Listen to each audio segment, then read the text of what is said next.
Halo, salam dari Candeso. Hari ini kita mau unboxing microphone USB dari Blue, yaitu Blue Yeti. Blue Yeti Black Edition. Yuk, sama-sama kita cek.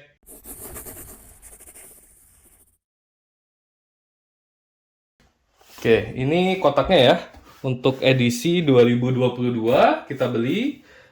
Kotaknya seperti ini. Dia ada Logitech, logo, dan ini beberapa penggunaan mic ini biasanya ya, bisa buat YouTube, bisa buat streaming, podcast, gitu-gitu. Ini kemudian sampingnya, dan ini belakangnya juga ada beberapa fitur yang nanti bisa kita bahas setelah kita buka ya. Kemudian sampingnya, depannya. Yuk kita unboxing. Banyak gini.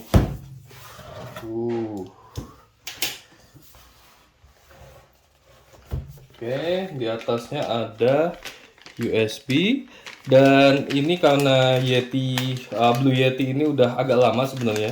Harusnya dari tahun 2014, 2015.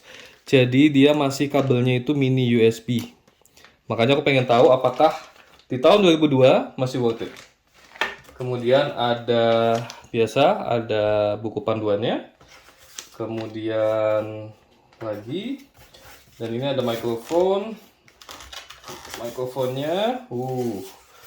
ada styrofoamnya buat aman. Oke, ternyata lumayan gede ya. Tadinya aku pikir dari gambar atau dari YouTuber kan banyak yang pakai ya. Itu size-nya agak kecil, ternyata oke. Ini kosong ya, udah nggak ada lagi.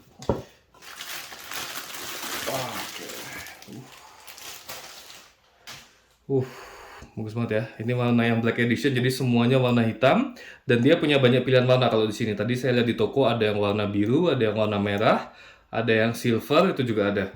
Dan dia kemasannya, dia bisa dibalik, kemudian di bawahnya dikasih busa gitu.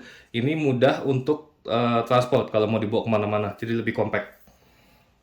Kemudian USB-nya kita keluar juga ya. Ini USB-nya. Jadi kelengkapan yang ada di dalam kardusnya, kotaknya itu ada buku panduan, mic-nya sendiri, dan kabel USB. Kemudian untuk mic-nya sendiri, kita bisa longgarkan sampingnya ini untuk kita atur ke posisi rekaman, yaitu mic-nya di atas. Ini bisa disimpan, jadi kapan kalau lagi mau dibawa transport itu bisa dipakai juga. Dan ini secara material dan build quality-nya kokoh banget. Ini nggak ada plastik sama sekali yang kita pegang, semuanya aluminium. Tombolnya doang sih, tombolnya dia plastik dan karet gitu. Tapi semuanya ini kokoh, jadi bahkan nggak goyang-goyang juga di standnya. Dia kokoh, jadi ketika dikunci dengan rapat itu dia solid, nggak ada goyang sama sekali. Terus di bagian kakinya juga ada busa, ini untuk menahan getaran juga. Jadi kalau misalnya kita taruh mic-nya di meja, kita lagi ngetik atau apa, itu nggak mengganggu input dari microphone itu sendiri. Kemudian logo Blue di atasnya, dan di atasnya ini ada mesh mic-nya juga dari metal. Untuk depannya sendiri ada tombol mute, ini bisa tekan, dan kemudian volume. Ini volume untuk headset, jadi kita bisa mendengarkan secara live suara kita yang masuk ke dalam mic ini, jadi nggak perlu software lagi. Dan untuk ini headsetnya itu kita bisa taruh di bagian bawah. Sebentar, saya longgarin. Nah, di bagian bawah. Karena di bagian bawah ini ada buat audio jack untuk mendengarkan suara rekaman kita langsung secara live. Dan yang ketiga adalah untuk disambungkan ke PC, ke komputer pakai mini USB dengan kabel USB yang kita dapetin tadi di paket pembelian.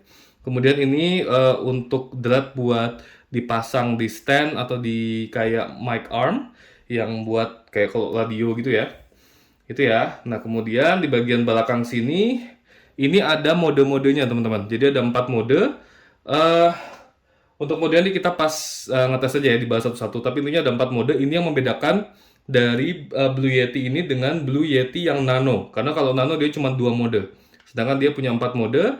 Dan di atasnya ini adalah gain. Ini untuk seberapa sensitif dia merekam suara kita. Jadi kalau misalnya suara kita terlalu kecil, kita cek di komputer, kita bisa tinggal naikkan secara manual dengan tombol ini, kita bisa ngatur gainnya. Ini juga salah satu fitur yang nggak ada di Nano, yang lebih kecil dan lebih murah itu, karena dia gainnya itu harus melalui software.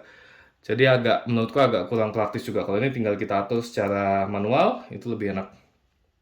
Yuk, kalau gitu kita cek koneksi ke laptopnya. Sedikit tentang patternnya atau mode merekamnya dia. Itu yang pertama itu ada cardioid mode. Ini paling bagus untuk podcast karena dia itu merekamnya di satu sumber. Jadi satu orang pembicara, dia merekam ke suara kita langsung dan dia akan mengurangi noise di sekitarnya atau yang ada di belakang mic atau di sampingnya mic. Jadi lebih fokus ke kita. Ini bagus banget buat podcast atau streaming, itu lebih bagus. Kemudian ada mode yang stereo. Stereo itu yang dua ini. Stereo itu dia bisa pakai mic kanan kirinya. Jadi kita kalau mau fokus ke suara kanan atau kiri itu bisa. Jadi kalau kita ngomong dari kanan nanti munculnya di speaker yang kanan. Kalau kita ngerekam yang kiri, dia munculnya speaker yang kiri untuk stereo gitu. Jadi itu cocok menurutku buat kayak apa? Musik gitu-gitu kayak akustik gitar gitu tuh bagus tuh buat itu. Kemudian ada lagi yang omnidirectional, itu yang bulat. Ini yang omni. Ya, ini tombolnya juga beda kokoh banget ya. Berat kalau mau dipindahin. Jadi Omni ini dia merekam 360 derajat di sekitar mic-nya. Jadi dia bisa menangkap ambience, dia bisa menangkap suasana di sekitar, lebih bagus menangkap itu. Jadi itu lebih bagus kalau misalnya ada conference call atau teman-teman lagi ngerekam band yang itu dari segala sisi, itu bagus pakai omnidirectional. Tapi memang untuk kalau buat podcast gitu agak kurang karena dia merekam sekitar kan, jadi akan banyak noise di dalam rekamannya itu. Kemudian yang terakhir itu ada bidirectional, itu yang paling kanan. Itu adalah untuk interview teman-teman. Jadi dia mengaktifkan mic di bagian depan dan di bagian belakang. Jadi dia fokus ke dua pembicara sehingga mic nggak perlu kita ganti-gantian ya. Mic-nya nggak perlu dihadapin sana, dihadapin ini tergantung yang ngomong, tapi nggak, dia langsung otomatis merekam di dua sisi sekaligus. Jadi cocok banget buat interview atau duet, misalnya nyanyi duet gitu depan sama belakang, itu bagus. Oke, ini sekarang mic yang ada di handphone ya, suaranya biasanya begini. Dari kita awal video saya pakai handphone ngerekamnya, dan sekarang kita switch ke mic Blue Yeti. Nah, ini suara dari Blue Yeti.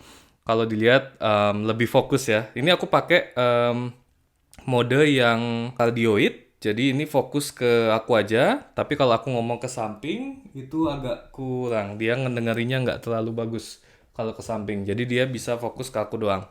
Dan sekarang ini sensitivitasnya bisa aku naikin. Aku coba naikin ya. Tes 1, 2. Ini aku audio gainnya aku naikin. Tes 1, 2. Tes 1, 2. Tes 1, 2. Ini bisa ASMR. Jadi kalau makan ASMR itu bisa pakai audio gain yang tinggi. Oke, ini ku balikin ke awal. Oke, ini udah normal. Jadi itu yang omnidirectional. Kemudian aku coba yang ini ya, yang surround. Nah ini yang apa? 360 derajat. Ini semua bisa. Jadi ya ini kembali lagi ke cardioid. Dan ini bedanya ya. Ini kalau deket, ini kalau jarak 30 cm, ini kalau jarak 1 meter. Ini kalau jarak 1,5 meter. Itu audionya. Oke, jadi kalau buatku sih kita lanjut pakai mic ini aja ya. Kalau buatku sih masih sangat worth it di tahun 2022. Apalagi biasanya mic ini itu dapat banyak banget diskon. Karena emang ini udah lama ya keluarnya ya, udah 5-7 tahun keluarnya. Jadi ini banyak diskon, kalau teman-teman bisa nyari dan dapat yang diskon, itu boleh diambil untuk meningkatkan kualitas audio teman-teman. Dan ini aku ngelihat juga di video YouTube lain, ada yang pakai mic ini untuk rekaman studio, rekaman gitar, untuk musik, itu juga bagus banget. Jadi ini sangat-sangat worth it. Walaupun tadi yang saya bilang di awal, USB-nya tuh masih pakai USB mini USB, sorry. Bukan micro USB tapi mini USB. Itu yang biasanya tahun 2012, 2013 kamera-kamera digital zaman dulu. Jadi agak kurang up to date aja. Coba dia mengupdate itu jadi USB Type-C, mungkin nilainya langsung naik banget ya. Langsung 100% worth it. Tapi ya itu lagi teman-teman. Jadi kalau teman-teman lagi nyari mic buat podcast atau buat streaming, ini adalah upgrade yang luar biasa, signifikan.